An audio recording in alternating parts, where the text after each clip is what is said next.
비밀과 긴장감으로 가득한 저택. 새로운 보모는 백만장자의 5딸들에게 기쁨을 되찾아주려 애쓴다.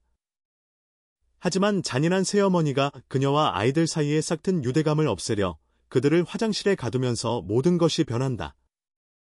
절망 속에 갇힌 보모와 아이들은 평정을 유지하려 애쓰고 바깥의 폭풍은 마치 집안의 혼란을 비추는 듯하다. 그때 예상보다 일찍 백만장자가 돌아오고 그의 도착은 그날 밤을 충격적인 진실이 드러나는 순간으로 바꾼다. 6월의 어느 오후, 서울에는 세찬 비가 내리고 있었다. 거리는 잿빛 하늘을 비추는 회색 거울로 변했다. 박서윤은 택시가 저택의 웅장한 대문을 통과하는 동안 낡은 배낭끈을 꽉 쥐었다. 그녀의 손가락은 야른 코트를 파고드는 추위 때문만이 아니라 채용 확정 전화를 받은 이후로 가슴을 짓누르던 불안감 때문에 미세하게 떨리고 있었다. 그녀는 겨우 23살의 젊은 나이였고 이렇게 거대한 저택에서 보모로 일하는 것은 처음이었다. 그녀는 전라남도의 평범한 가정 출신으로 부모님이 밭에서 일하는 동안 어린 동생들을 돌보며 자랐다. 서울에서 행운을 시험해보기로 결심했을 때 끝없이 펼쳐진 정원과 폭풍 속에서도 맑은 물을 뿜어내는 대리석 분수가 있는 3층짜리 저택 앞에 서게 될 줄은 상상도 하지 못했다. 택시기사는 중앙 계단 앞에 차를 세웠다. 서윤은 지갑에 남은 마지막 지폐로 요금을 지불하고 내렸고 비가 즉시 그녀의 갈색 머리를 적셨다. 낡은 운동화가 포르투갈식 타일 위에서 소리를 내며 그녀는 서둘러 계단을 올랐다. 초인종을 누르기도 전에 문이 열렸다. 키가 크고 우아한 여인이 입구에 나타났다. 그녀는 완벽한 실루엣을 드러내는 타이트한 검은 드레스를 입고 있었고 아주 높은 하이힐과 비오는 오후의 희미한 빛 아래에서도 반짝이는 보석을 착용하고 있었다. 그녀의 금발머리는 세련된 올림머리로 흠잡을 데 없이 빗겨 있었다. 파란 눈으로 서윤을 위아래로 훑어본 그녀의 입꼬리는 미소라고 하기엔 애매한 모양으로 올라갔다. 새 보목에 꾼 여자의 목소리에는 경멸이 가득했다. 최유라예요. 이 집의 안주인이죠. 서윤이 젖은 손을 내밀어 악수를 청했지만 여자는 마치 불쾌한 것을 보듯 쳐다보기만 했다. 네, 사모님. 박서윤입니다. 만나 뵙게 되어 반갑습니다. 어서 들어와요. 내 수입 대리석 바닥에 물 뚝뚝 흘리지 말고. 젊은 여성은 재빨리 안으로 들어서며 입구에 페르시안 카페토를 밟았다.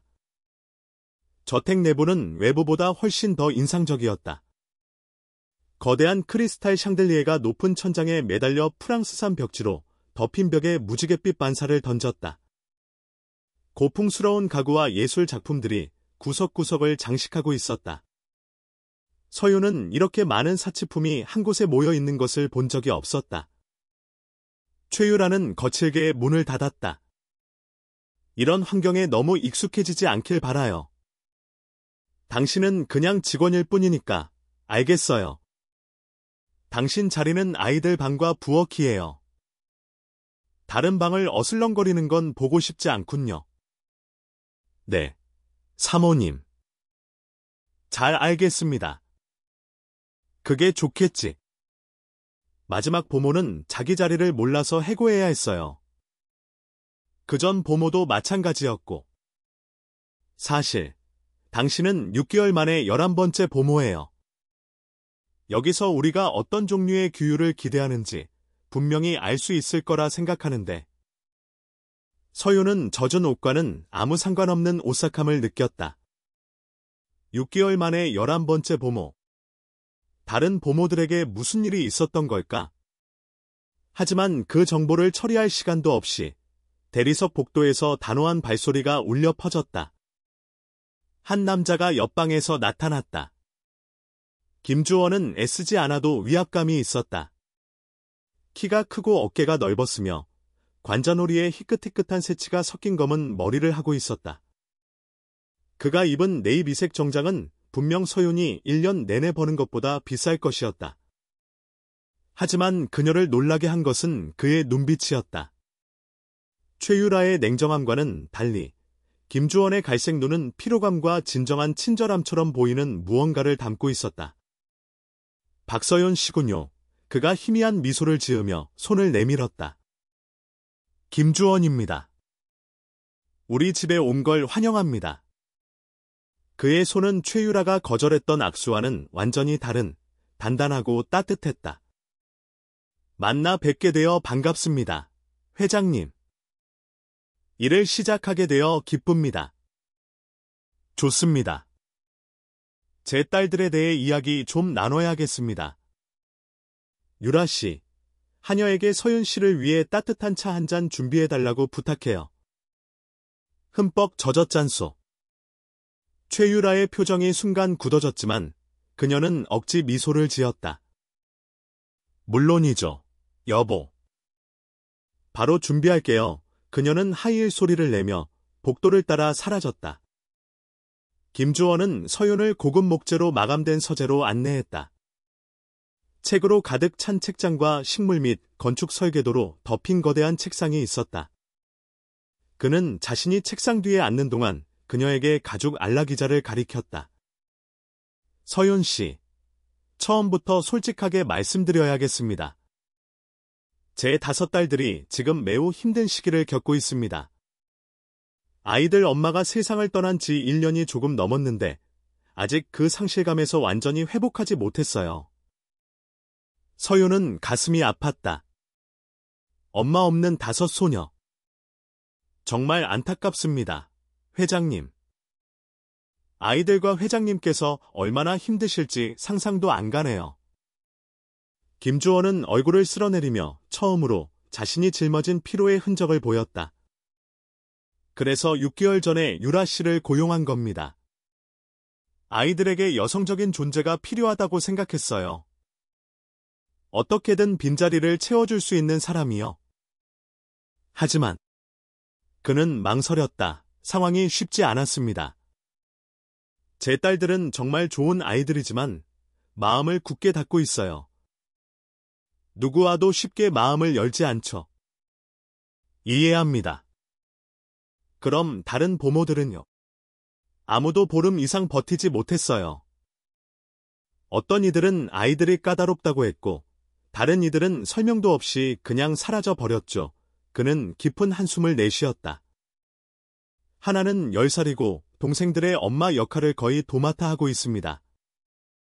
소미는 8살, 아름이는 6살, 다솜이는 4살, 그리고 막내 유나는 이제 막 3살이 되었습니다. 기본적인 돌봄뿐만 아니라 사랑과 인내가 필요한 5 아이들입니다. 아이들을 만나볼 수 있을까요? 물론입니다. 하지만 중요한 걸 미리 알려드려야겠습니다. 그는 몸을 앞으로 숙이며 진지한 표정을 지었다. 저는 출장이 잦습니다. 제 건설 회사가 전국에 프로젝트를 가지고 있어서 때로는 1, 2주씩 집을 비워야 합니다. 그동안은 유라 씨가 집안을 책임집니다. 그녀는 집안이 어떻게 돌아가야 하는지에 대한 자신만의 규칙이 있어요. 당신이 잘 적응할 수 있기를 바랍니다. 그 말에는 서윤이 완전히 파악할 수 없는 어떤 무게, 말하지 않은 무언가가 있었다. 최선을 다하겠습니다, 회장님. 저는 아이들을 정말 좋아하고 제 어린 동생들처럼 회장님의 따님들을 돌볼 것을 약속드립니다. 김주원은 처음으로 진심 어린 미소를 지었고 서윤은 그 미소가 그의 얼굴을 어떻게 변화시키는지, 그를 더 젊고 덜 지쳐 보이게 하는지 깨달았다. 좋습니다.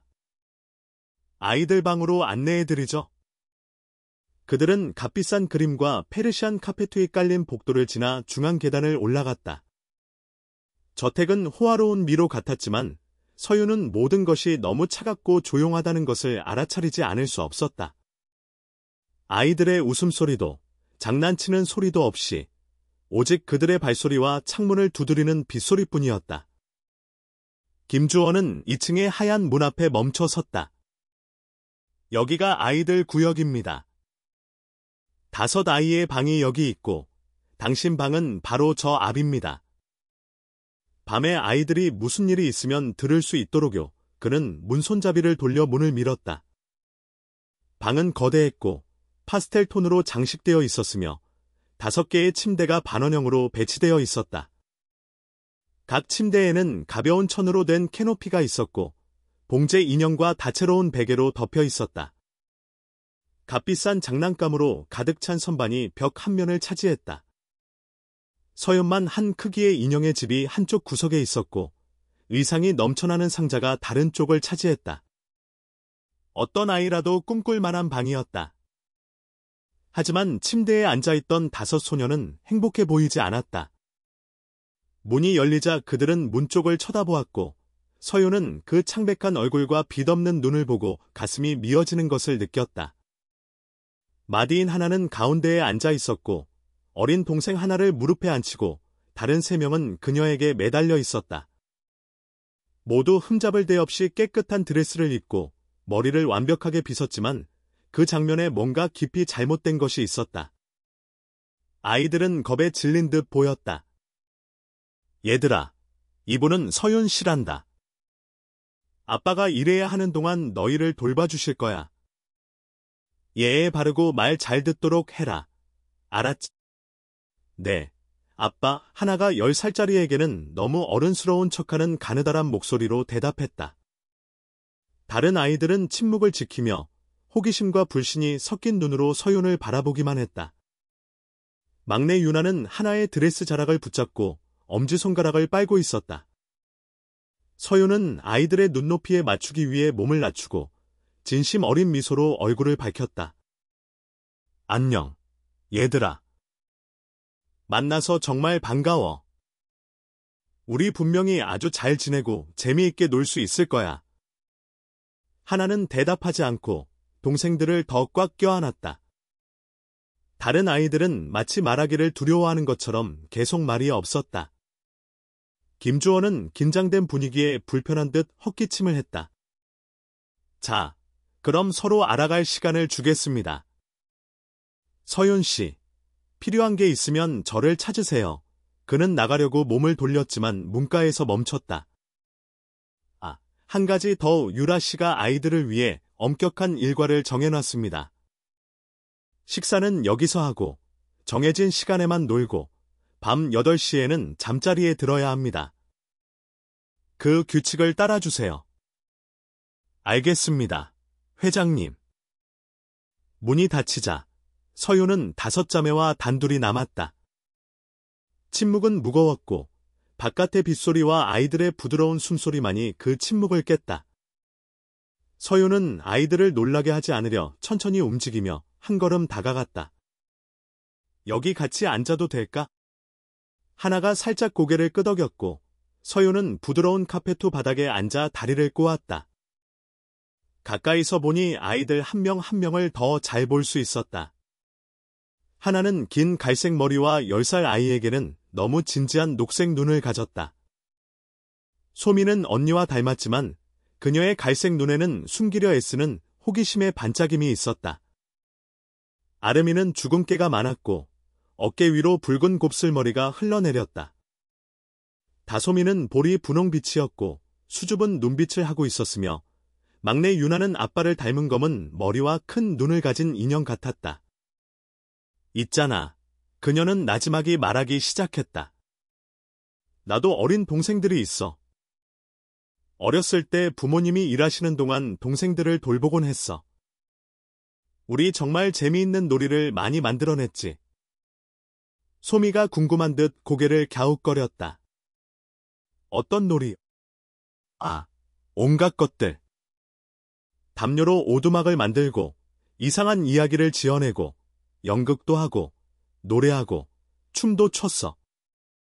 한 번은 판지 상자로 거실 전체를 성으로 만들기도 했지. 유나가 처음으로 입에서 엄지손가락을 뺐다. 성이요. 응, 탑도 있고 모든 게 갖춰진 거대한 성이었어. 여기 상자 있니? 하나가 입술을 굳게 다물었다. 최유라 아줌마는 어지르는 걸 싫어하세요. 조용히 놀고 모든 걸 정리해야 한다고 하셨어요.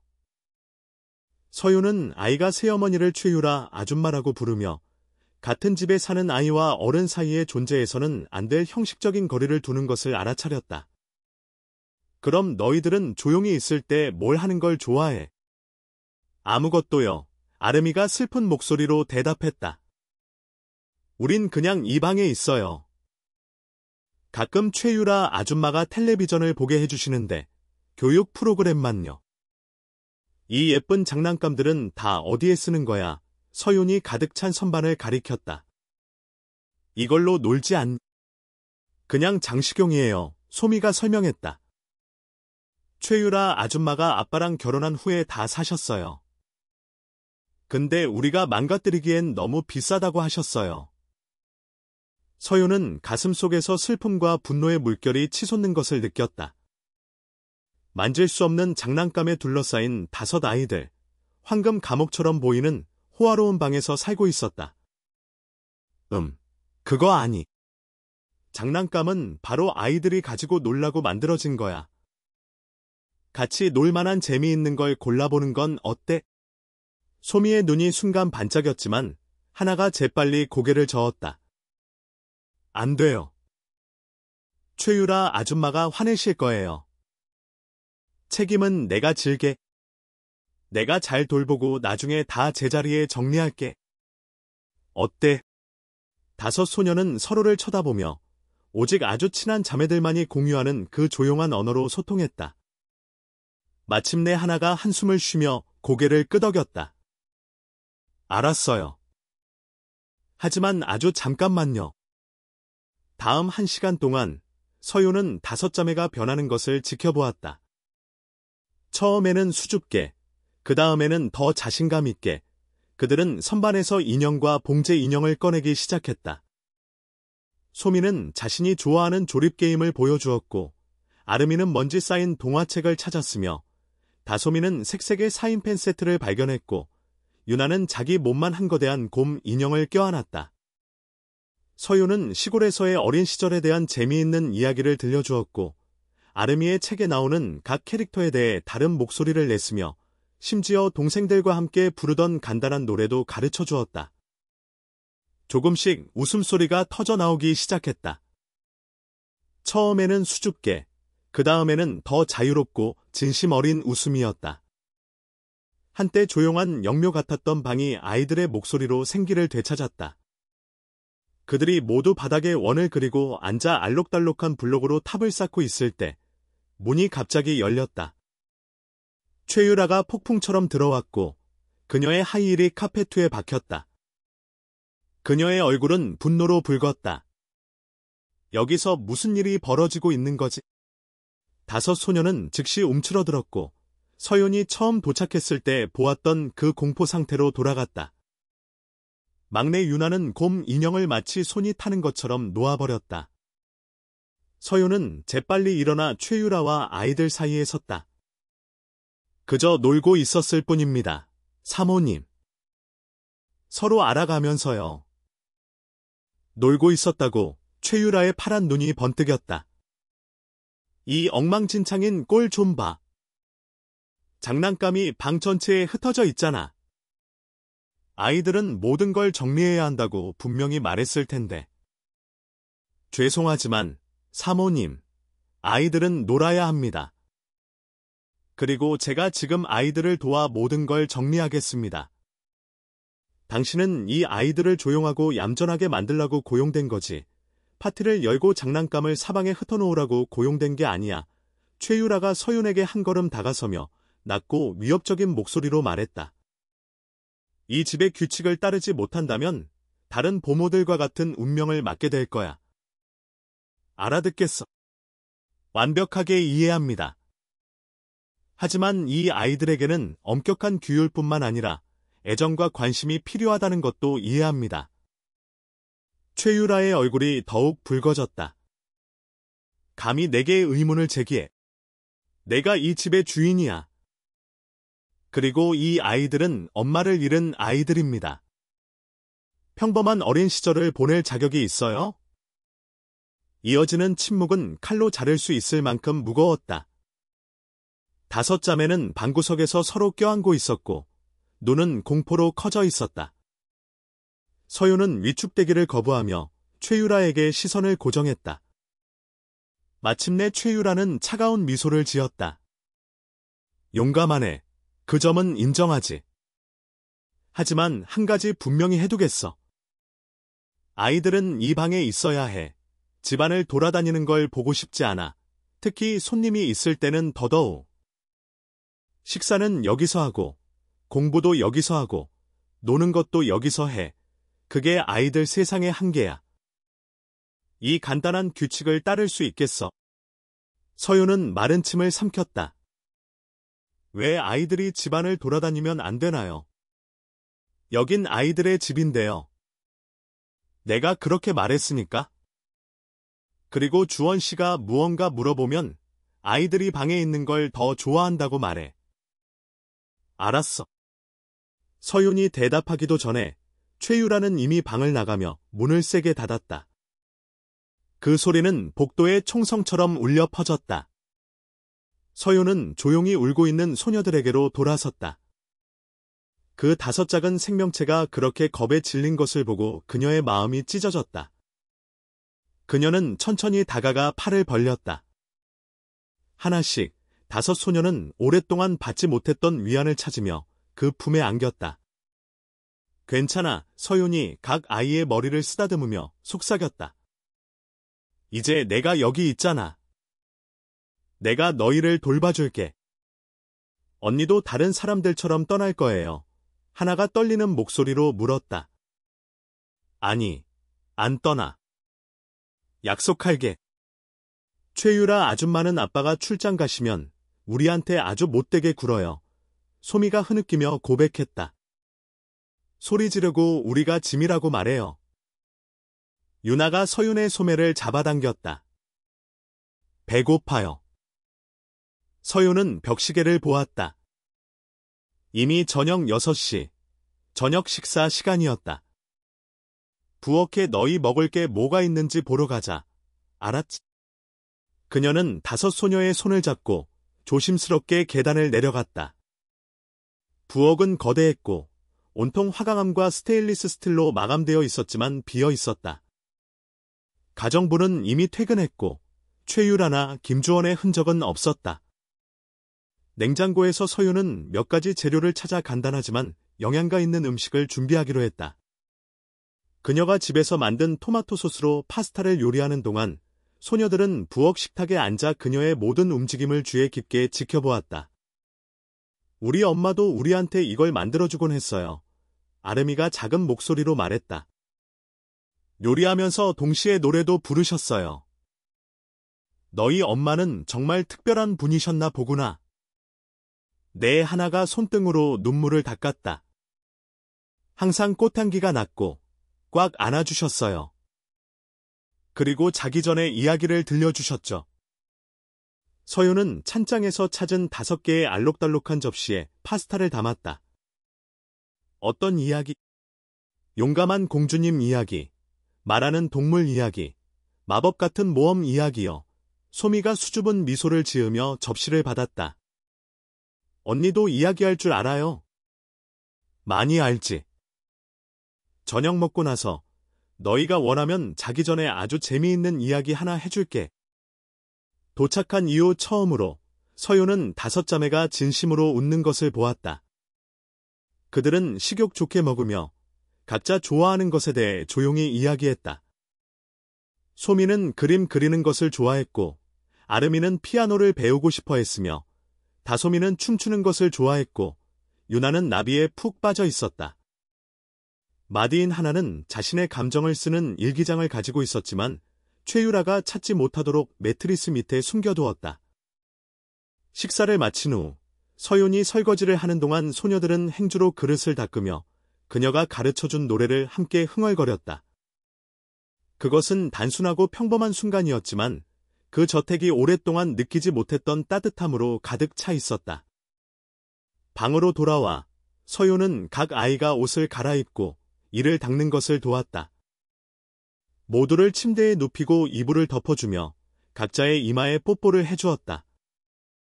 그리고 침대들의 반원형 중간 바닥에 앉아 마법의 보물을 찾아 모험을 떠나는 용감한 5자매에 대한 이야기를 시작했다. 다음 며칠 동안 5자매의 방에는 미묘하지만 깊은 변화가 일어났다. 서윤은 매일 아침 일찍 일어나 부엌에서 아침 식사를 준비했고, 하트 모양 팬케이크, 꽃처럼 자른 과일, 천연 주스가 담긴 알록달록한 쟁반을 방으로 가져갔다.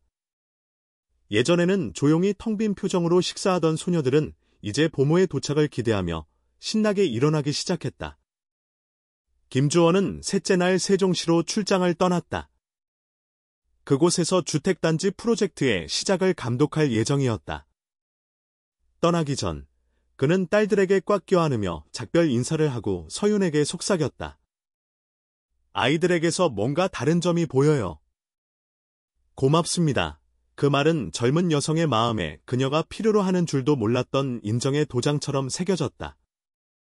아버지가 없는 동안 최유라는 감시를 강화했다. 그녀는 불시에 아이들 방에 나타나 항상 어떤 불규칙한 점을 찾아내려 했다. 하지만 서윤은 조심스러웠다. 방을 흠잡을 데 없이 유지했고 정해진 시간을 따랐으며 아이들이 항상 단정하게 보이도록 했다. 겉으로는 모든 것이 규칙에 따라 보였다. 하지만 안에서는 마법 같은 일이 일어나고 있었다. 서윤은 놀이를 통해 아이들을 가르쳤다. 소미는 종이와 색연필만으로 집에서 만든 만화로 전체 이야기를 그릴 수 있다는 것을 발견했다. 아름이는 서윤이 높은 선반에서 꺼내준 최유라가 너무 유치해서 눈에 띄게 두기 싫어했던 책들을 통해 읽기 실력이 늘었다. 다솜이는 카페토 위에서 상상의 발레를 추었고 서윤이 부드러운 노래를 흥얼거리는 동안 팔을 벌리고 돌았다. 그리고 막내 유나는 서윤이 그려준 나비 그림을 모으는 컬렉션을 만들었다. 마디인 하나는 서윤이 가장 걱정하는 아이였다. 소녀는 항상 동생들을 보호하고 최유라의 기분을 예측하려 했으며 어깨에 큰 짐을 지고 있었다. 어느 날 아침, 다른 아이들이 아직 자고 있을 때 서윤은 하나가 창가에 앉아 아래 정원을 내려다보고 있는 것을 발견했다. 무슨 생각하고 있니? 서윤이 그녀 옆에 앉으며 물었다. 하나는 바로 대답하지 않았다. 그녀의 손가락은 이슬비로 흐릿해진 유리창에 그림을 그리고 있었다. 매일 엄마를 생각해요. 특히 아침에요. 엄마는 노래를 부르면서 우리를 깨워주셨거든요. 하지만 엄마 얼굴을 선명하게 기억하는 게 점점 더 어려워져요. 서윤은 목이 메는 것을 느꼈다. 사진은 없어. 최유라 아줌마가 다 치워버렸어요. 사진을 보면 아빠가 슬퍼지고 우리는 과거가 아니라 미래를 생각해야 한다고 했어요. 그 순간 서윤이 느낀 분노는 너무나 강렬해서 말을 하기 전에 여러 번 심호흡을 해야 했다. 하나야, 얘야, 내 엄마는 항상 너와 내 동생들 안에 살아계실 거야. 네가 하는 일들, 동생들을 돌보는 방식, 네가 느끼는 사랑 속의 말이야. 아무도 그걸 너에게서 뺏어갈 수 없어. 엄마가 저를 자랑스러워 하실까요? 분명히 그럴 거야. 너는 용감하고 똑똑하고 아주 큰 마음을 가졌어. 내 엄마는 세상에서 가장 자랑스러워 하실 분일 거야. 하나가 마침내 서윤을 쳐다보았고 녹색 눈이 참았던 눈물로 반짝였다. 떠나지 않을 거죠? 다시는 이런 일을 겪을 자신이 없어요. 남겠다고 약속했잖아. 나는 항상 약속을 지켜. 그날 오후, 아이들이 점심 식사 후 낮잠을 자는 동안 서윤은 집을 조금 탐험하기로 결심했다. 최유라의 명령을 어기고 있다는 것을 알았지만 그곳과 그 가족을 더 잘 이해해야 했다. 그녀는 조용히 계단을 내려가 이탈리아 디자인 가구로 채워진 거실과 건축 설계도가 흩어져 있는 김주원의 서재를 지나 덜 밝은 복도에 도착했다. 그곳에서 그녀의 주의를 끈 닫힌 문을 발견했다. 저택의 다른 문들과 달리 이 문은 낡은 자물쇠가 있었고 오랫동안 열리지 않은 듯 보였다. 서윤은 부드럽게 문손잡이를 돌렸고 놀랍게도 문이 열렸다. 그 방은 화실이었다. 이젤에는 미완성 그림이 걸려 있었고 물감통이 선반에 정리되어 있었으며 벽은 다채로운 그림으로 덮여 있었다. 하지만 서윤의 심장을 뛰게 한 것은 그림들이었다. 모두 다른 나이대의 5 소녀가 놀고, 웃고, 껴안고 있는 모습을 담고 있었다. 그리고 많은 그림에는 갈색 머리와 다정한 미소를 가진 아름다운 여인이 있었다. 아이들의 엄마였다. 서윤은 마치 신성한 박물관에 있는 것처럼 화실을 걸었다. 각 그림은 모성애와 생생한 색으로 포착된 행복한 순간들의 이야기를 담고 있었다. 각 달의 개별 초상화에는 사랑하는 엄마만이 알아차릴 수 있는 세부사항이 담겨 있었다. 소미의 턱에 있는 보조개, 아름이의 특정한 주근깨, 다솜이가 웃을 때 고개를 기울이는 방식. 뭘 찾고 있나? 서윤은 급히 돌아섰다. 최유라가 팔짱을 끼고 억제된 분노의 표정으로 문가에 서 있었다. 죄송합니다. 문이 열려 있어서. 거짓말 마, 이 문은 항상 잠겨 있어. 최유라는 계산된 발걸음으로 화실에 들어섰고, 그녀의 눈은 경멸처럼 보이는 무언가로 그림들을 훑었다. 여기는 그 여자가 가장 좋아하던 곳이었지. 이런 것들의 시간을 낭비하며 여기서 몇 시간씩 보냈어. 아름다워요. 재능이 아주 많으셨네요. 그 여자는 약했어.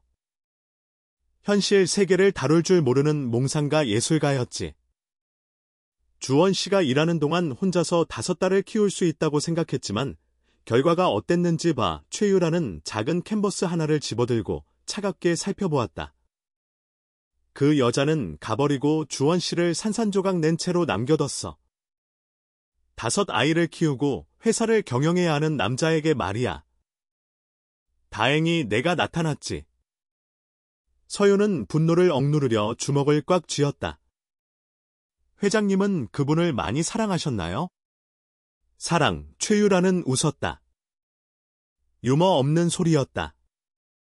그는 그 여자에게 집착했어. 20년 결혼 생활에도 처음 만난 것처럼 바라봤지. 한심하기 짝이 없어. 하지만 이제 그는 내 곁에 있고 나는 이 집을 물감과 어수선함으로 가득한 서커스가 아니라 존경받는 곳으로 만들 거야. 아이들은요? 아이들은 엄마를 기억할 권리가 있어요. 아이들은 잊고 앞으로 나아가야 해. 그게 아이들에게 최선이야. 최유라는 캔버스를 이젤에 거칠게 다시 놓았다. 그리고 당신, 보모 양반, 이 집의 한계를 존중하는 법을 배워야 할 거야. 다시 한번 부르지도 않은 곳에서 기웃거리는 걸 보면 그 자리에서 해고야. 분명히 했어. 완벽하게 분명합니다. 좋아.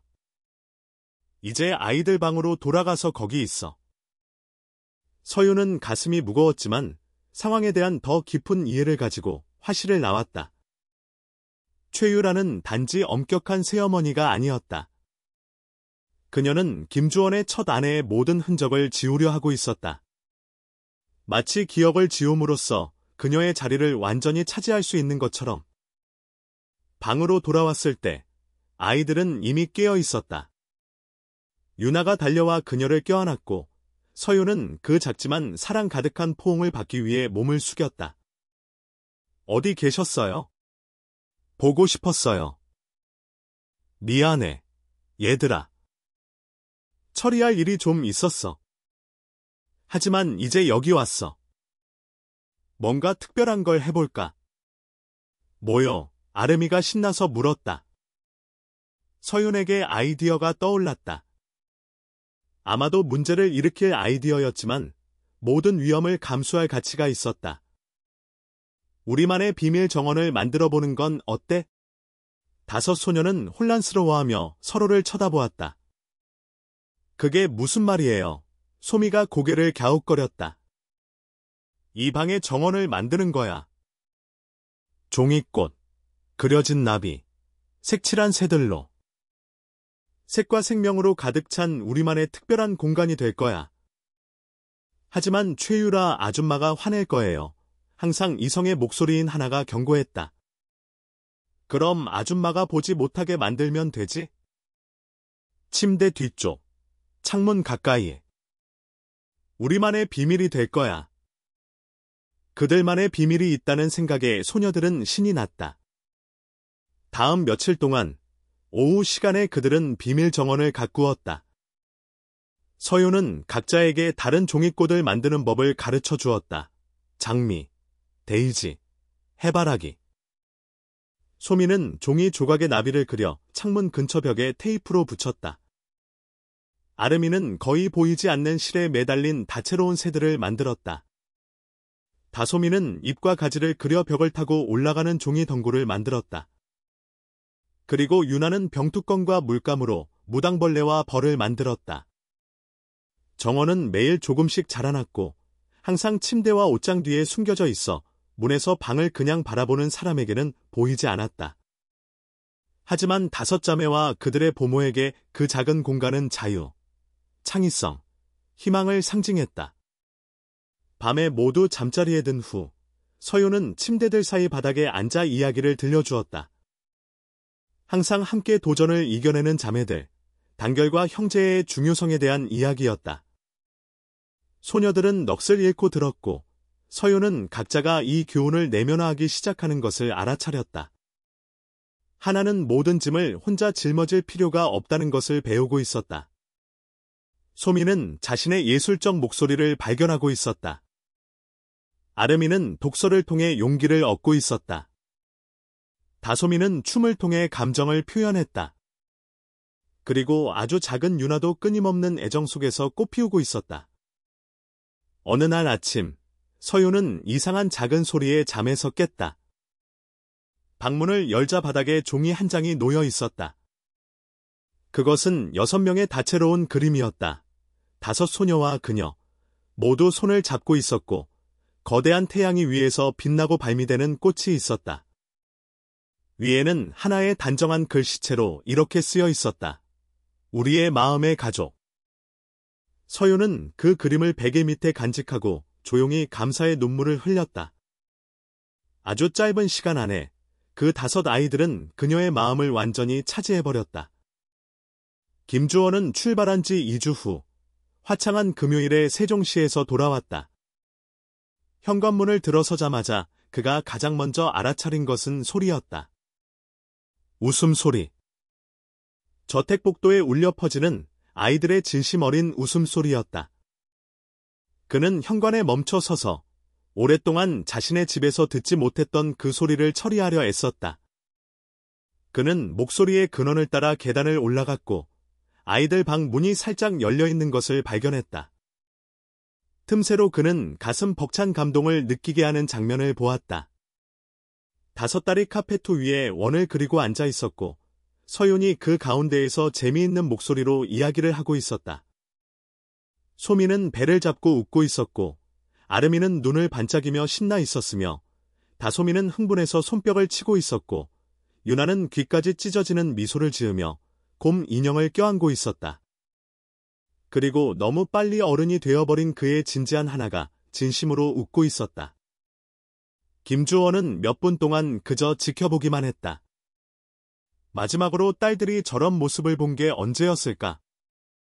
그렇게 자유롭고, 그렇게 즐겁고, 그렇게 아이들 같은 모습을.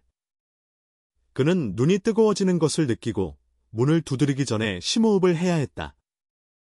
아빠, 유나가 가장 먼저 그를 보고 그의 품으로 달려왔다. 다른 아이들도 포옹과 뽀뽀의 물결로 뒤따랐다. 보고 싶었어. 내 사랑들. 와, 너희 정말 달라졌구나. 어떻게 달라졌어요? 소미가 궁금해하며 물었다. 더 행복해졌어. 훨씬 더. 그는 소녀들의 머리 너머로 일어나서 입고 있던 소박한 치마를 매만지는 서윤을 바라보았다. 서윤 씨, 잠시 이야기 좀 할 수 있을까요? 물론입니다, 회장님. 아이들이 다시 놀기 시작하는 동안 그들은 복도로 나갔다. 김주원은 벽에 기댔고 갑자기 떠났을 때보다 더 피곤해 보였다. 당신이 뭘 했는지는 모르겠지만 제 딸들이 변했어요. 아이들이 저런 모습인 건 이후로 처음 봅니다. 엄마를 잃기 전 이후로요. 서윤이 부드럽게 말을 이었다. 바로 그거요. 그는 얼굴을 쓸어내렸다. 서윤이 이미 그가 감동했을 때의 신호로 인식하기 시작한 제스처였다. 어떻게 해내셨죠? 그저 모든 아이에게 필요한 것을 주었을 뿐입니다. 관심, 애정, 그리고 진정한 아이가 될 기회요. 회장님께는 정말 멋진 따님들이 있습니다. 그저 그것을 알아봐줄 누군가가 필요했을 뿐이에요. 김주원은 서윤이 시선을 피하게 할 만큼 강렬하게 그녀를 바라보았다. 당신은 특별한 사람이에요. 알아요. 다른 모든 보모들은 와서 겁을 먹거나 좌절하고는 떠나버렸죠. 하지만 당신은 남았어요. 남았을 뿐만 아니라 제가 영원히 잃었다고 생각했던 것, 제 딸들의 기쁨을 되찾아 주었죠. 아이들은 행복할 자격이 있어요. 물론이죠. 그는 묻기 전에 망설였다. 그리고 유라 씨는요?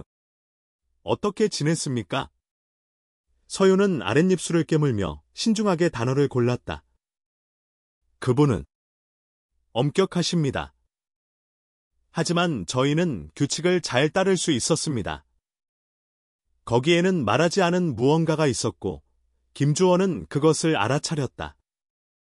그는 최유라를 잘 알았기에 상황이 아마 쉽지 않았을 것이라고 상상할 수 있었다. 무슨 문제라도 있으면 제발 저에게 말해주세요. 아이들이 제 최우선 순위입니다. 알겠습니다, 회장님. 그날 밤, 김주원은 몇 주 만에 처음으로 온 가족과 함께 저녁 식사를 했다. 최유라는 규칙대로 아이들이 방에서 식사해야 한다고 주장했지만 그는 단호했다. 그는 딸들을 식탁에 앉히고 싶었다.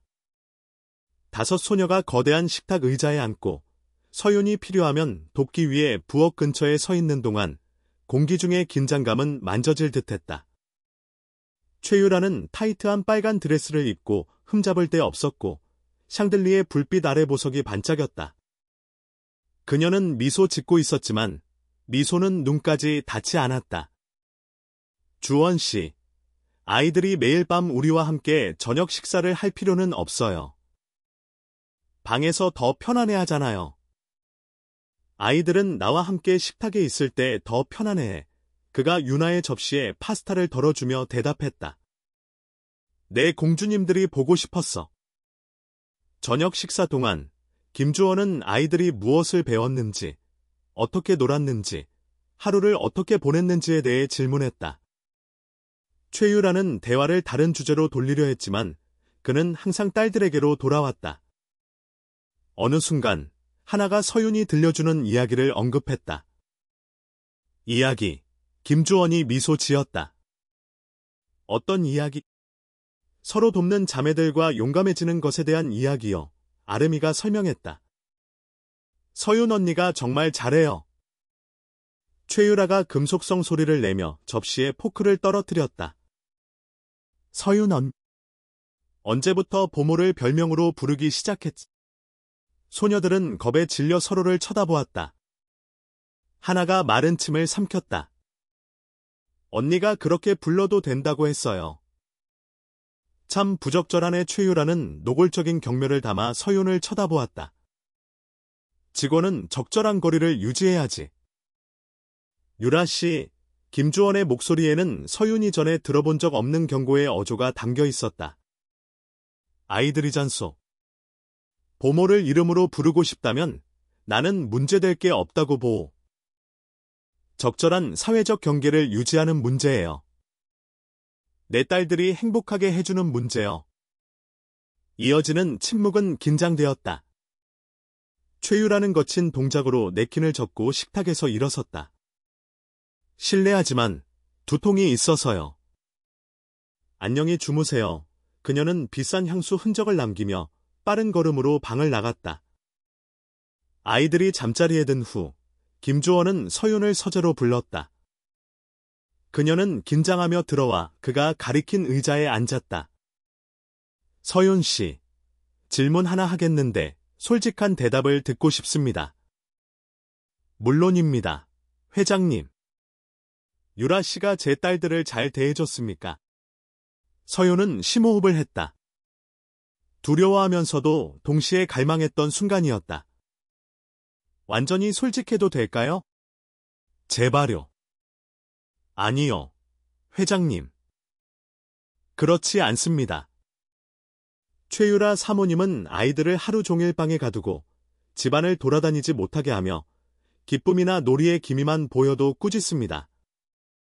그분은 아이들을 자신의 딸이 아니라 장애물로 보십니다. 김주원은 눈을 감았고 그의 손은 책상 위에서 주먹을 꽉 쥐고 있었다. 그럴 줄 알았소. 의심은 했지만 내가 틀렸기를 바랐지. 알고 계셨나요? 확신은 없었소. 유라 씨는 내가 집에 있을 땐 다르니까? 하지만 다른 보모들 모두 겁에 질리거나 분노해서 떠났고 내가 그들과 이야기하려 하면 유라 씨가 이미 아무 말도 하지 않도록 설득했거나 그들이 나와 말할 기회를 갖기 전에 해고해버렸지. 그는 눈을 떴고 서윤은 거기서 새로운 결심을 보았다. 하지만 당신은 달라. 당신은 남아서 맞섰어. 왜죠? 제가 이 아이들을 사랑하니까요. 몇 주 만에 아이들은 제 마음의 일부가 되었습니다. 아이들을 버릴 수가 없어요. 김주원은 일어나 창가로 가서 밤의 어둠에 잠긴 정원을 바라보았다. 제 첫 아내, 혜진이는 빛나는 사람이었소. 그림을 그리고 노래하고 이 집을 사랑과 색으로 채웠지. 그녀가 떠났을 때 마치 모든 색이 그녀와 함께 사라져버린 것 같았소. 나는 고통을 생각하지 않으려 일에 몰두했고 아이들이 가장 나를 필요로 할 때 그들을 소홀히 했지. 회장님도 고통스러우셨잖아요. 그랬소. 그리고 유라 씨가 나타났을 때 그렇게 자신감 있고 체계적인 모습에 그녀가 혼란의 질서를 가져다 줄 수 있을 거라 생각했소. 그녀가 모든 것, 집, 아이들, 사회적 의무를 돌보겠다고 제안했지. 나는 그게 더 쉬웠기 때문에 받아들였소. 하지만 나는 비겁했고 어리석었소. 회장님은 그런 분이 아니에요. 그저 살아남으려 애쓰던 아버지일 뿐입니다. 김주원이 그녀를 향해 돌아섰고 그들이 만난 이후 처음으로 서윤은 그의 눈에서 눈물을 보았다. 당신이 내 딸들을 내게 돌려주었소. 이 집에 다시 빛을 가져다 주었지. 이걸 어떻게 감사해야 할지 모르겠소? 감사할 필요 없어요. 그저 곁에 있어 주세요. 아이들에게는 아빠가 필요해요. 출장을 줄이기 시작할 거요. 더 많은 업무를 위임할 거고. 내 딸들이 나 없이 자라게 할 수는 없소. 그날 밤, 서윤은 더 가벼운 마음으로 자기 방으로 돌아갔다. 김주원은 최유라에 대한 진실을 보기 시작했다. 아마도 마침내 상황이 더 나아질 것이었다. 하지만 그녀는 최유라가 서재 문밖에서 모든 대화를 엿들었다는 것을 몰랐다. 그리고 그 여자의 분노가 위험한 수준으로 끓어오르고 있다는 것을.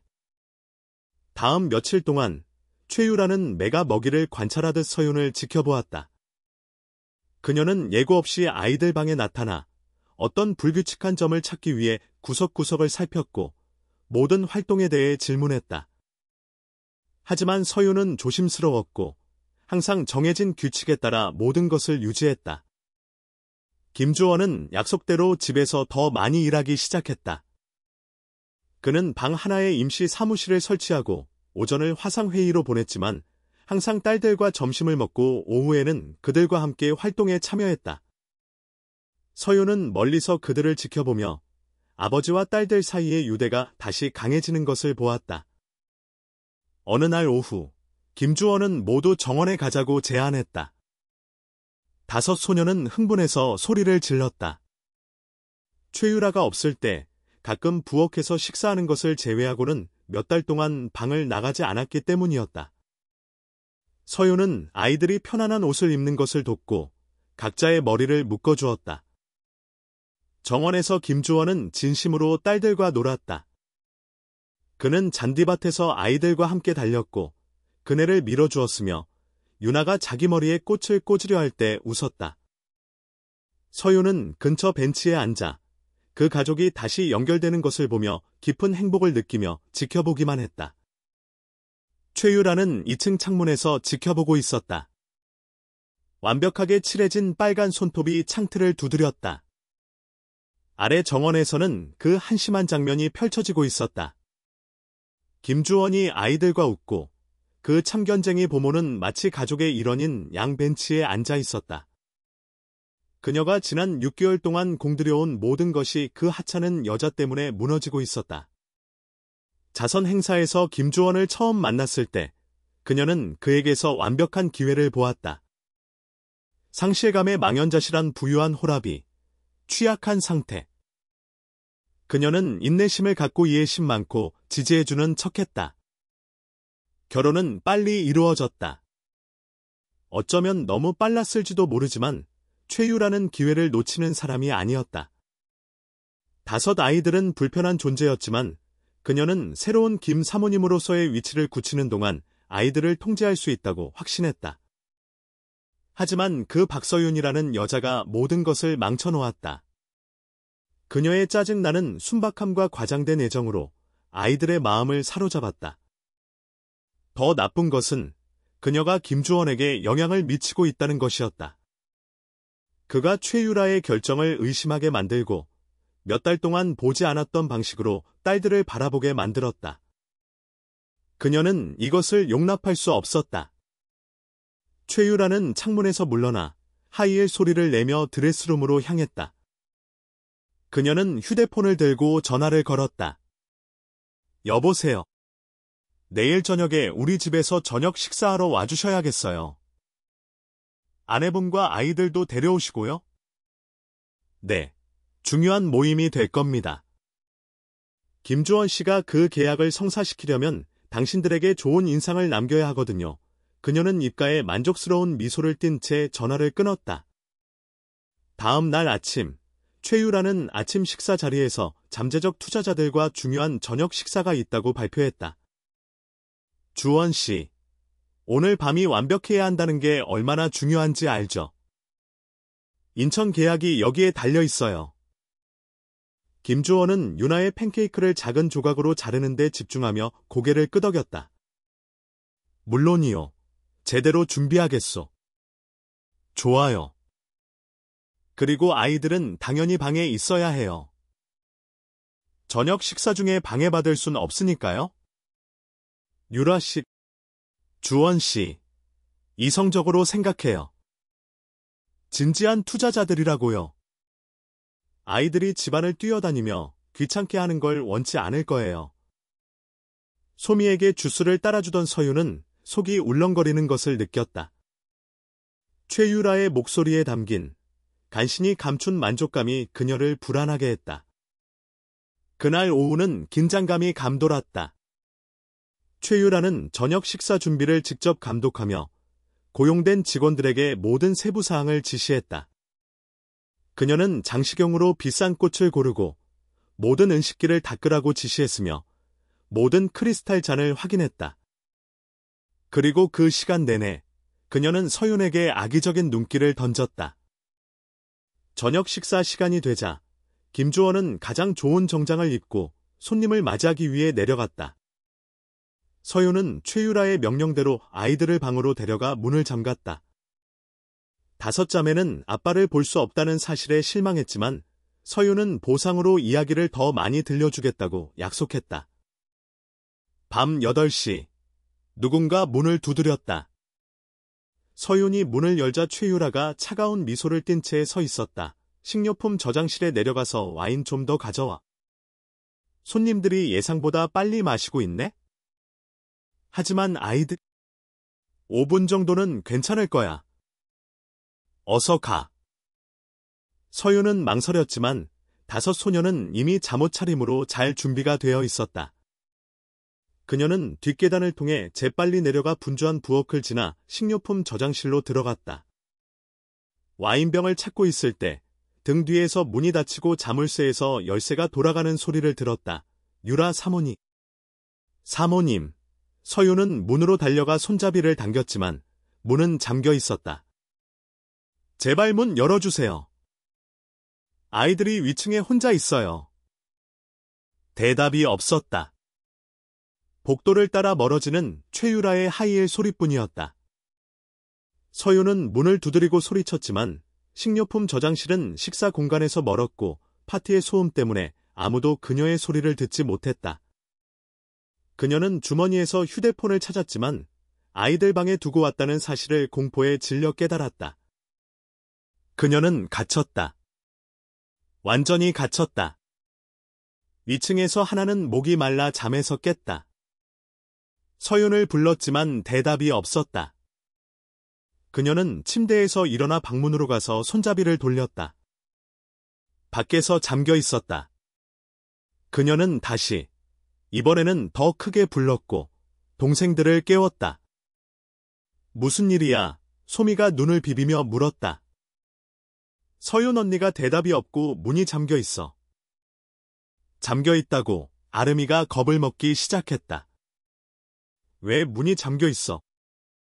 다솜이는 조용히 울기 시작했고 유나는 하나의 품으로 달려갔다. 10살짜리 소녀는 평정을 유지하려 애썼지만 심장이 빠르게 뛰고 있었다. 뭔가 아주 잘못되었다. 다 같이 서윤 언니를 부르자 그녀가 지시했다. 아주 크게 언니가 어디에 있든 들을 수 있도록. 5자매는 문으로 가서 문을 두드리며 소리치기 시작했다. 서윤 언니. 서윤 언니. 어디 있어요? 아래층, 어두운 복도에 숨어있던 최유라는 희미하게 들려오는 비명 소리를 들으며 미소 지었다. 모든 것이 계획대로 진행되고 있었다. 김주원이 올라가서 아이들이 혼자 히스테리를 부리며 방에 갇혀 있고 보모는 사라진 것을 발견하면 그는 그 참견쟁이를 해고할 수밖에 없을 것이다. 그리고 최유라는 서윤이 해명할 기회도 없이 떠나도록 만들 작정이었다. 하지만 최유라는 2가지를 과소평가했다. 5자매의 결단력과 박서윤의 끈기였다. 식료품 저장실에서 서윤은 포기하지 않았다. 그녀는 탈출에 도움이 될 만한 것을 찾기 시작했다. 높은 선반에서 낡은 연장이 든 상자를 발견하고 드라이버를 집어들었다. 조심스럽게 그녀는 문 자물쇠를 억지로 열려고 시도하기 시작했다. 방에서 하나에게 아이디어가 떠올랐다. 그녀는 방과 복도 화장실을 연결하는 비밀 통로, 저택이 지어졌을 때부터 존재했던 오래된 하인용 통로를 기억해냈다. 엄마가 한번 숨바꼭질 놀이를 할 때 보여주셨었다. 이리 와. 그녀가 동생들에게 속삭였다. 내가 길을 알아. 하나는 벽에서 무거운 옷장 하나를 밀어내자 숨겨진 작은 문이 드러났다. 낮고 좁았지만 5 소녀는 지나가기에 충분히 작았다. 하나씩 그들은 어두운 통로로 들어갔고 하나가 휴대폰 손전등을 사용하여 길을 이끌었다. 통로는 먼지가 많고 거미줄로 가득했지만 소녀들은 서윤을 찾겠다는 결심으로 계속 나아갔다. 그들은 갈림길에 도착했다. 이제 어디로 가? 소미가 물었다. 이쪽은 복도 화장실로 가, 다른 쪽은 부엌으로 가 하나가 설명했다. 부엌으로 가자. 서윤 언니가 사라졌다면 아래층에 있을 거야. 그들은 어두운 터널을 따라갔고 헤어지지 않기 위해 손을 잡았다. 통로는 완만한 경사로 내려갔고 아래층 파티의 소음이 들렸다. 그들은 부엌 근처 창고로 통하는 작은 문에 도착했다. 하나가 문을 밀었지만 문은 걸려 있었다. 안 열려. 내가 해볼게. 소미가 그녀에게 합세했고 함께 온 힘을 다해 밀었다. 문이 갑자기 열리며 낡은 상자로 가득 찬 어두운 방으로 통했다. 하지만 그들이 나가려고 했을 때 들어왔던 문이 등 뒤에서 닫히고 걸쇠가 자동으로 잠겼다는 것을 공포에 질려 깨달았다.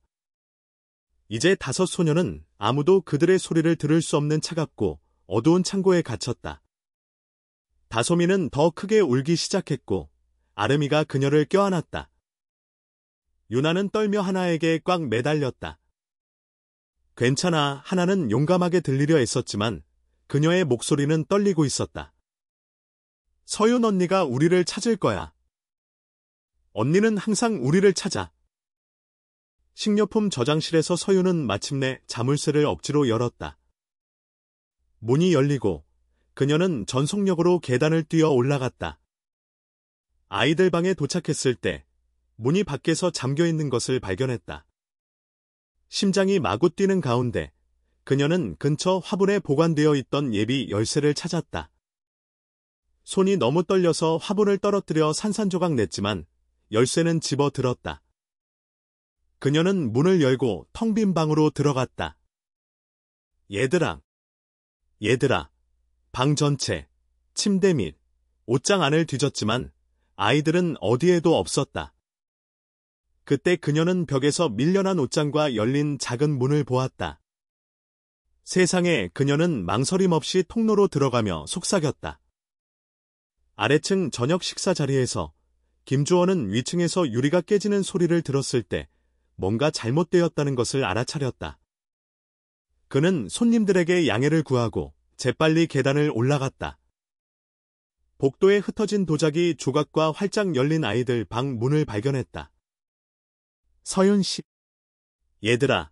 그는 방으로 들어가 움직여진 옷장을 보았다. 최유라가 걱정하는 척하며 그의 뒤에 나타났다. 무슨 일이에요? 아이들은 어디 있죠? 모르겠소. 사라졌어. 김주원은 공황 상태에 빠지기 시작했다. 김주원은 심장이 마구 뛰며 비밀 통로를 바라보았다. 그는 그 통로를 알고 있었다. 혜진이가 몇 년 전에 보여주었지만 딸들이 그것을 사용할 줄은 상상도 못했다. 그리고 왜 사용했을까? 왜 방에서 도망쳤을까? 서윤은 어디에 있는가? 아마 보모가 아이들을 어디론가 데려갔을지도 몰라요. 최유라가 거짓 걱정이 뚝뚝 묻어나는 목소리로 제안했다. 정말 그 여자를 믿어요. 주원 씨. 완전히 낯선 사람이 당신 딸들을 돌보고 있는데. 닥쳐. 유라 씨. 김주원의 목소리에 담긴 거친 말투에 그녀는 뒤로 물러섰다. 그는 복도 서랍에 보관하던 손전등을 집어들고 망설임 없이 통로로 들어갔다. 터널은 좁고 낮아서 김주원은 몸을 숙여야 했다. 그는 먼지 쌓인 길을 따라가며 딸들을 불렀다. 하나야. 소미야. 아름아. 다솜아. 유나야. 어디 있니? 창고에서 소녀들은 아빠의 목소리를 들었지만 너무 많이 소리쳐서 목소리가 약해져 있었다. 하나는 남은 힘을 다 짜냈다. 아빠. 우리 여기 있어요. 아빠. 희미한 소리가 김주원에게 닿았고 그는 목소리가 들리는 방향으로 발걸음을 재촉했다. 그는 갈림길에 도착하여 부엌으로 이어지는 쪽으로 방향을 틀었다. 통로는 경사로 내려갔고 그는 서두르다가 거의 넘어질 뻔했다. 서윤은 그보다 몇 미터 앞에서 아이들을 찾고 있었다. 그녀는 문이나 통로를 찾으려 벽을 두드리고 있었다. 김주원의 손전등 불빛을 보자 그녀는 재빨리 돌아섰다. 회장님. 아이들이 여기 어딘가에 있어요. 제가 들었어요. 무슨 일입니까? 왜 아이들이 여기에 들어왔죠? 제가 식료품 저장실에 갇혔었어요. 겨우 나와서 방으로 돌아왔을 때 아이들이 사라졌어요. 저를 찾으러 통로로 들어간 것 같아요. 김주원은 지금 그 정보를 처리할 시간이 없었다. 그는 계속 전진하여 창고로 통하는 문에 도착했다. 문은 닫혀 있었지만 그는 반대편에서 들려오는 아이들의 울음소리를 들을 수 있었다. 얘들아. 문에서 떨어져 있어. 아빠가 부술게. 김주원은 온 힘을 다해 문손잡이 근처를 찾다. 낡은 나무는 세 번째 시도에 부서졌고 문이 열렸다. 5 소녀는 어두운 방구석에서 서로 껴안고 있었고 얼굴은 눈물과 먼지로 얼룩져 있었다. 아빠. 그들은 그에게 달려갔고 김주원은 무릎을 꿇고 5명 모두를 한 번에 껴안았다. 그가 참아왔던 눈물이 마침내 떨어지며 각 딸의 머리에 입을 맞추었다. 괜찮니? 다친 사람 없어. 그는 재빨리 아이들을 살피며 상처가 있는지 확인했다. 우린 괜찮아요. 아빠 하나가 흐느꼈다. 근데 서윤 언니가 사라져서 무서웠어요. 서윤 언니. 유나가 문까지 도착한 서윤을 향해 팔을 뻗었다. 보모는 방으로 달려들어가 무릎을 꿇고 김주원과 함께 5 소녀를 껴안았다. 하나님 감사합니다. 괜찮구나. 정말 걱정했어. 서윤은 떨리는 손으로 눈물을 닦아주며 각자의 얼굴을 확인했다. 김주원은 딸들의 머리 너머로 서윤을 바라보았다. 그녀의 눈은 붉었고 얼굴은 먼지로 더러웠지만 그 시선에는 너무나 강렬한 사랑이 담겨 있어 그는 가슴속에서 무언가 움직이는 것을 느꼈다. 식료품 저장실에 갇혔었다고 했죠. 네, 최유라 사모님이 와인을 가져오라고 하시고는 문을 잠갔어요. 김주원의 턱이 굳어졌다. 여기서 나가서 제대로 이야기합시다. 그는 유나와 다솜이를 안고 서윤은 아름이, 소미, 하나의 손을 잡았다. 그들은 창고에서 나와 부엌 복도로 직행했고 그곳에서 고용된 직원들은 일을 멈추고 먼지와 거미줄로 뒤덮인 그 무리를 놀라서 쳐다보았다. 김주원은 아직 식당에 있는 손님들을 완전히 무시하고 모두를 서재로 직행시켰다. 최유라가 서재문에 나타났고 그녀의 계획이 실패했다는 것을 보고 눈이 휘둥그레졌다. 주원 씨, 무슨 일이에요? 손님들이 기다리고 있는데. 손님들은 신경 쓸 거 없소. 김주원은 유나와 다솜이를 소파에 앉히고 서윤이 전에 본 적 없는 표정으로 아내를 향해 돌아섰다. 그것은 순수한 분노였다. 당신이 서윤 씨를 식료품 저장실에 가뒀어. 왜? 제가요. 무슨 말인지 모르겠네요. 저는. 거짓말하지 마. 그의 목소리가 서재에 울려 퍼졌다. 소녀들은 움츠러들었지만 서윤이 그들을 껴안으며 몸으로 감쌌다. 당신은 고의로 보모를 가두고 내 딸들을 혼자 방에 가둬놓고 이제 와서 순진한 척하는 것. 당신 아내 대신 고용인의 말을 믿겠다는 거에. 당신이 한 번도 신경 쓰지 않았던 것보다 내 딸들을 1000번은 더 신경 쓴 사람의 말을 믿겠소. 최유라는 창백해졌다가 분노로 붉어졌다. 당신 지금 말도 안 되는 소리 하고 있어요. 저 여자가 당신을 조종해서 당신 아내에게 등을 돌리게 하고 있다고요. 내 아내, 김주원은 쓴웃음을 지었다. 당신은 진짜 아내인 적이 없었어. 유라 씨, 당신은 취약한 호라비를 보고 이용하기로 결심한 기회주의자였을 뿐이야. 어떻게 감히? 내가 감히 당신을 믿었지. 당신이 내 딸들을 사랑할 수 있을 거라고 감히 믿었어. 하지만 당신이 원했던 건 내 돈과 내 지위뿐이었어. 김주원은 서재 구석에 있는 컴퓨터로 가서 타이핑을 시작했다. 이 집의 모든 복도에 CCTV가 있다는 거 알지? 내가 혜진이가 떠난 후에 설치했어. 아이들의 안전을 위해서. 최유라는 창백해졌다. 주원 씨. CCTV가 뭐라고 하는지 한번 봅시다. 그는 보안 시스템을 열고 그날의 녹화 영상을 검토하기 시작했다. 몇 분 안에 모두가 최유라가 서윤에게 와인을 가져오라고 부탁하고 그녀를 식료품 저장실까지 따라가 문을 잠그는 것을 보았다. 서윤이 반대편에서 문을 두드리고 소리치는 것도 보았다. 하지만 김주원은 거기서 멈추지 않았다. 그는 계속해서 녹화 영상을 되돌려 보았다. 그리고 그가 본 것은 그의 피를 끓게 했다. 최유라가 아이들에게 소리치고 벌로 음식을 주지 않고 몇 시간 동안 방에 가두는 모습. 특히 가슴 아픈 장면은 그녀가 하나의 팔을 세게 잡아먹은 자국을 남기며 5 아이가 분해도 모르는 문제아들이라고 소리치는 장면이었다. 세상에. 김주원이 마우스 위에서 손을 떨며 속삭였다. 내가 어떻게 이걸 못 봤을까? 당신이 일하느라 너무 바빴으니까요. 최유라는 자신을 변호하려 했지만 그녀의 목소리에는 더 이상 예전의 자신감이 없었다. 누군가는 이 집의 질서를 유지해야 했어요. 질서. 김주원은 너무나 격분하여 최유라가 한 걸음 뒤로 물러설 정도로 그녀를 향해 돌아섰다. 이걸 질서라고 부르는 거요. 내 딸들을 학대하고 애정을 박탈하고 그들의 집을 감옥으로 만드는 것을. 저는 아이들을 교육하려 했던 거예요. 아이들은 버릇없고 제멋대로고 규율이 필요해요. 아이들은 엄마를 잃은 아이들이요. 폭정이 아니라 사랑이 필요했단 말이요. 하나는 서윤의 품에서 벗어나 아빠에게 달려갔다. 아빠, 최유라 아줌마는 나빠요? 우리를 때리고 우리가 자기 인생의 짐이라고 말해요.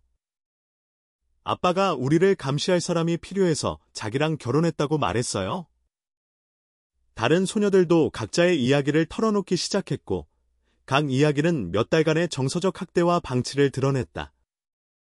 김주원은 가슴이 찢어지는 심정으로 그들의 이야기를 들으며 진실에 눈이 멀어 그들에게 얼마나 큰 잘못을 저질렀는지 깨달았다.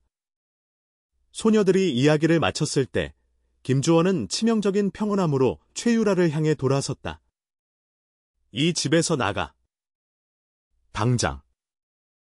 당신은 날 쫓아낼 수 없어요. 난 당신 아내라고요. 올해는 아니겠지. 내일 당장 혼인 무효 소송을 제기할 거요. 그리고 만약 이것에 맞서 싸우려 한다면 이 모든 녹화 영상을 아동 학대 증거로 사용할 거요. 당신은 내 돈 한 푼도 못 받고 나가게 될 거야. 알겠어? 최유라는 방 안을 둘러보며 지지를 구했지만 차가운 시선들만 마주쳤다. 서재문에 모여든 직원들조차 경멸의 눈초리로 그녀를 쳐다보고 있었다. 너희들 후회하게 될 거야. 모두 다. 내가 후회하는 유일한 것은 당신을 내 딸들의 삶에 들여놓은 것이오. 김주원은 휴대폰을 들고 전화를 걸었다. 여보세요.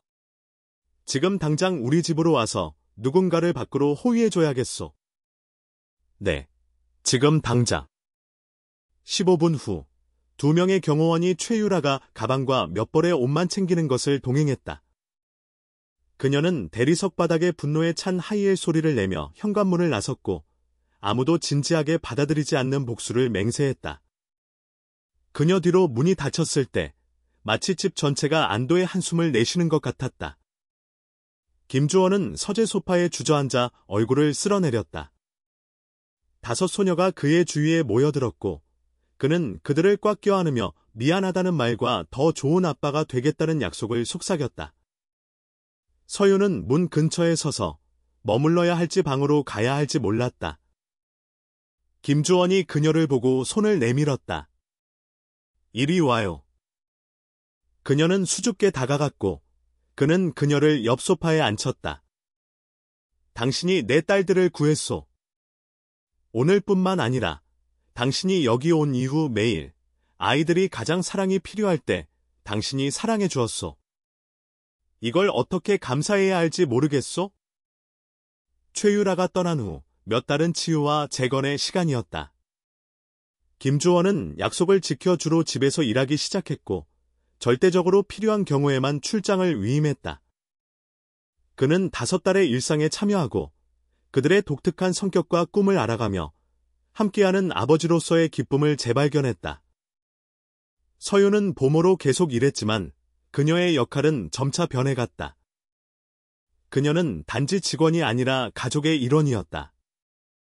김주원은 그녀가 매일 밤 함께 저녁 식사를 하고 주말 활동에 참여하며 아이들과 관련된 중요한 결정에 대해 의견을 내도록 했다. 9월의 어느 날 아침, 김주원은 가슴에 이상한 느낌을 받으며 잠에서 깼다. 부엌으로 내려가자 서윤이 이미 아침 식사를 준비하고 있었다. 머리는 소박한 포니테일로 묶고 프라이팬에서 팬케이크를 뒤집으며 조용히 흥얼거리고 있었다. 아침 햇살이 창문으로 들어와 그녀의 얼굴을 비추었고 김주원은 넋을 잃고 그녀를 바라보았다. 바로 그 순간 그는 깨달았다. 사랑에 빠졌다는 것을. 언제 그렇게 되었는지는 확실하지 않았다. 처음 그녀가 무릎을 꿇고 아이들과 이야기하던 날이었는지, 창고에서 5아이를 껴안고 있는 그녀를 발견했을 때였는지, 아니면 그 사이의 수많은 작은 순간들 중 하나였는지. 하지만 그는 이 소박하고 관대하며 빛으로 가득 찬 여자와 사랑에 빠져 있었다. 좋은 아침이에요. 서윤이 미소로 그를 맞이했다. 아이들 깨워주실 수 있어요? 아침 식사 거의 다 됐어요. 김주원은 방금 깨달은 사실을 아직 처리하며 고개를 끄덕였다. 그는 몽롱한 상태로 계단을 올라가 5딸을 뽀뽀와 포옹으로 깨우고 각자 옷 입는 것을 도왔다. 그들이 부엌으로 돌아왔을 때 유나는 서윤의 품으로 달려갔고 그녀는 유나를 가볍게 들어 올렸다. 아침 식사 동안 김주원은 서윤이 각 딸과 어떻게 상호작용하는지 지켜보았다. 그녀는 소미의 취향을 알았고 하나가 혼자만의 시간이 필요할 때를 알았으며 아름이가 긴장하면 수줍어한다는 것을 이해했고 다솜이가 피곤할 때를 알아차렸으며 유나를 위해 항상 무릎을 내어주었다. 마치 그녀가 그 5아이의 엄마가 되기 위해 태어난 것 같았다. 서윤 언니, 유나가 팬케이크로 가득 찬 입으로 말했다.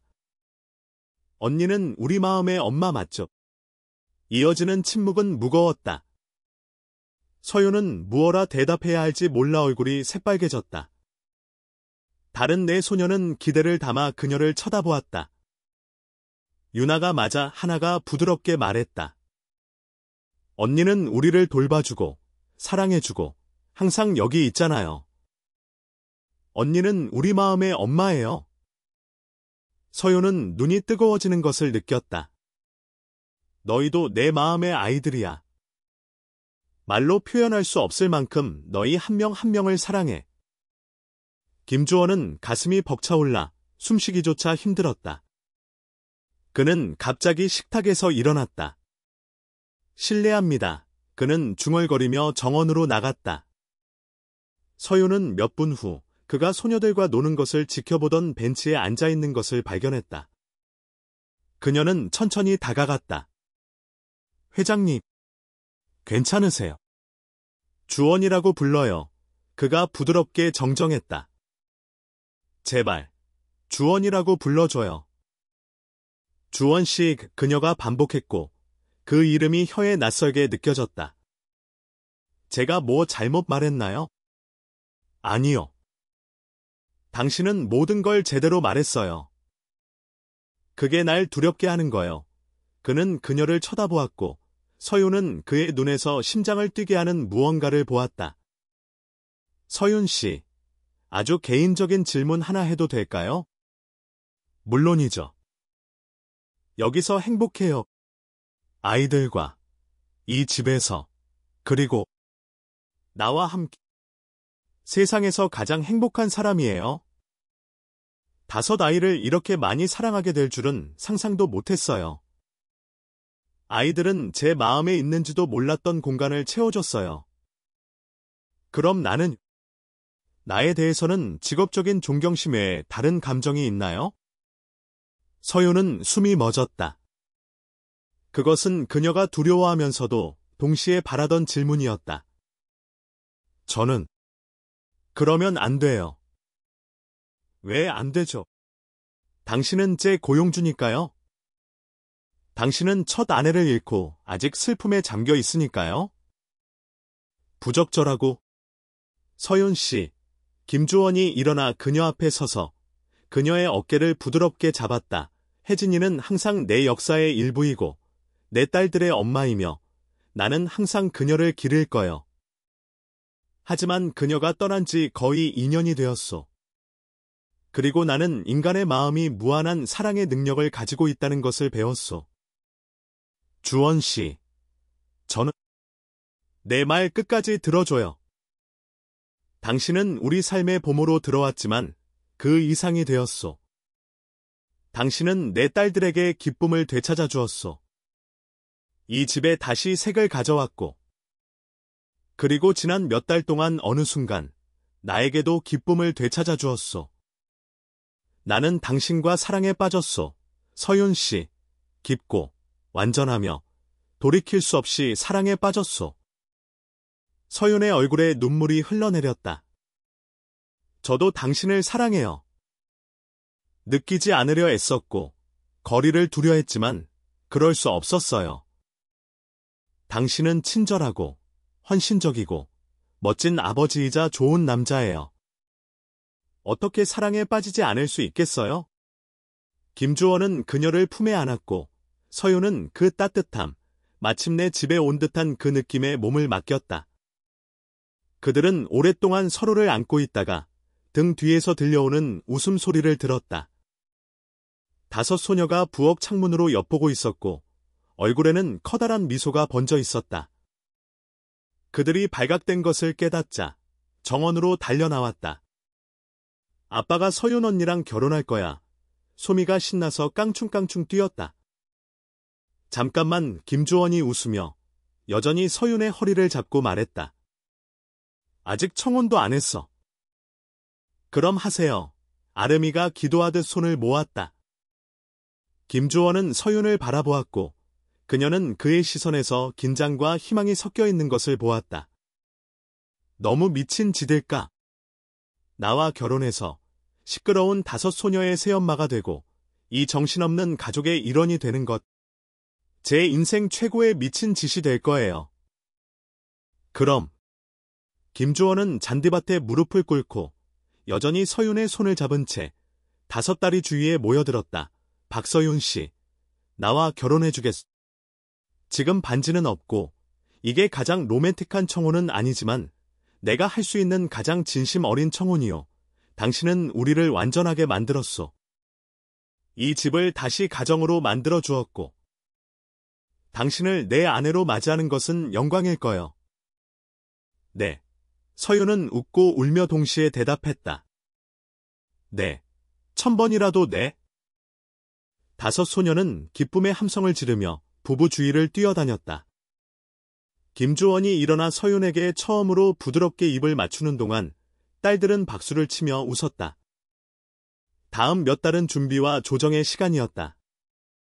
김주원은 특별한 날에 딸들에게 서윤과 함께 정원에 심을 꽃을 고르도록 했다. 각자는 그녀에게서 사랑하는 무언가를 상징하는 다른 꽃을 골랐다. 하나는 순수함과 선함을 위해 흰 장미를 골랐다. 소미는 서윤이 가져다주는 기쁨을 위해 해바라기를 골랐다. 아름이는 용기를 위해 제비꽃을 골랐다. 다솜이는 소박함과 아름다움을 위해 데이지를 골랐다. 그리고 유나는 단순히 이름이 예뻐서 펜지를 골랐다. 그들은 토요일 오후에 정원에 모든 꽃을 심었고 흙으로 더러워지며 웃었다. 김주원은 모든 순간을 사진으로 찍으며 그 행복을 영원히 담고 싶어 했다. 결혼식은 봄날 아침 저택의 정원에서 열리기로 했다. 가까운 친구와 가족 몇 명만 참석한 소박하고 아늑한 결혼식이었다. 서윤은 직접 고른 소박한 흰색 레이스 드레스를 입고 머리에는 생화를 꽂았다. 하지만 진정한 스타는 5 소녀였다. 하나, 소미, 아름, 다솜, 유나는 들러리가 되어 각자 라벤더색 드레스를 입고 자신들이 심었던 꽃으로 만든 부케를 들었다. 그들은 잔디밭에 임시로 만든 통로를 걸으며 장미 꽃잎을 뿌렸다. 서윤이 제단을 향해 걸어갈 때 김주원은 눈물이 차오르는 것을 느꼈다. 그녀는 소박함 속에서 아름다웠지만 그를 정말로 감동시킨 것은 그녀 옆에서 빛나는 미소를 짓고 있는 5 딸의 모습이었다. 신부님은 가족, 사랑, 그리고 2번째 기회에 대해 이야기하며 부드럽게 예식을 진행했다. 서약의 시간이 되자 김주원은 서윤의 손을 잡고 진심을 다해 말했다. 서윤 씨, 당신은 내가 가장 빛이 필요할 때 내 삶에 들어왔소. 다시는 행복해질 수 없을 거라고, 내 딸들에게 자격 있는 아버지가 될 수 없을 거라고 생각했소.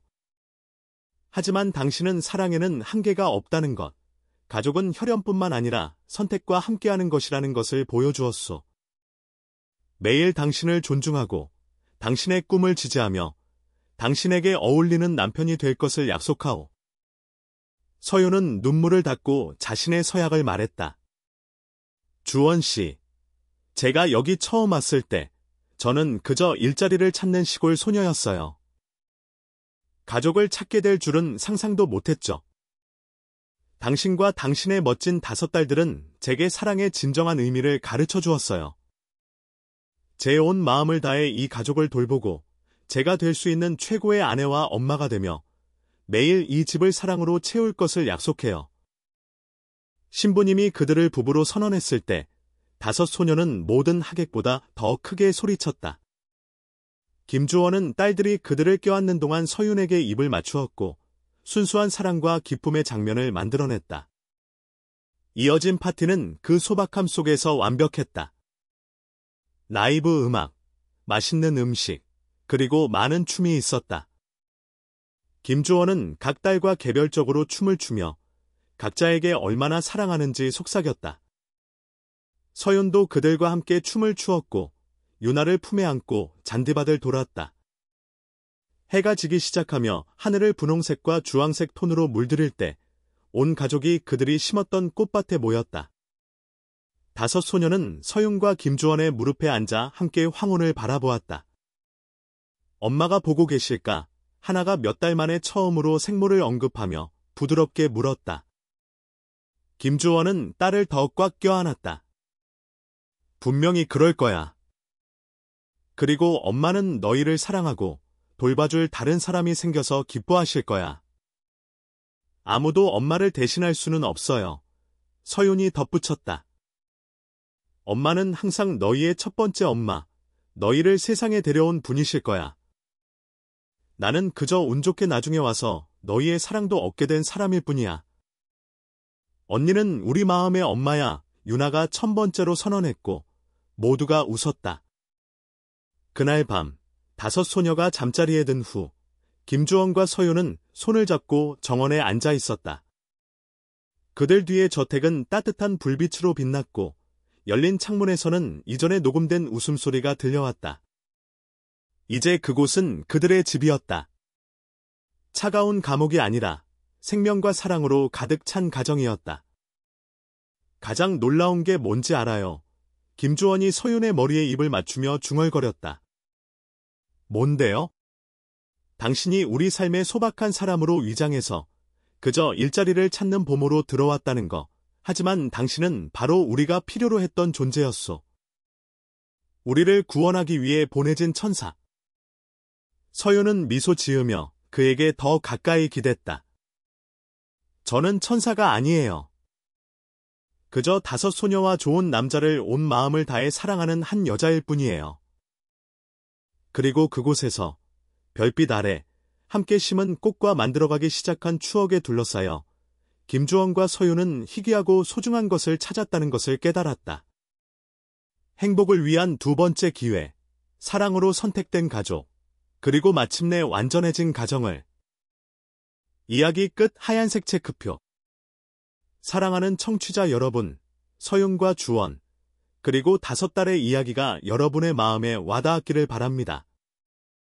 서윤이 가장 필요할 때, 비록 소박한 모습으로 위장했을지라도 올바른 사람들이 우리 삶에 나타난다는 것을 발견했듯이 우리 각자도 누군가에게 그런 빛이 될 수 있습니다.